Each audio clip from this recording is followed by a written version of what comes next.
కళ్ళల్లో మైకంతో మోహం కమ్మేసి చలిగా గిలిగా తొలిగా త్వరగా అటుగా ఇటుగా మరి నువ్వే నాకు ముద్దిస్తావని తడివేదాలు ముద్దిస్తావని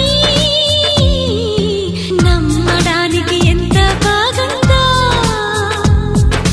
నీకోసం రెక్కల గుర్రం ఎక్కి వస్తానని పగడపు దీనికి నిన్నే నేను తీసుకెళ్తానని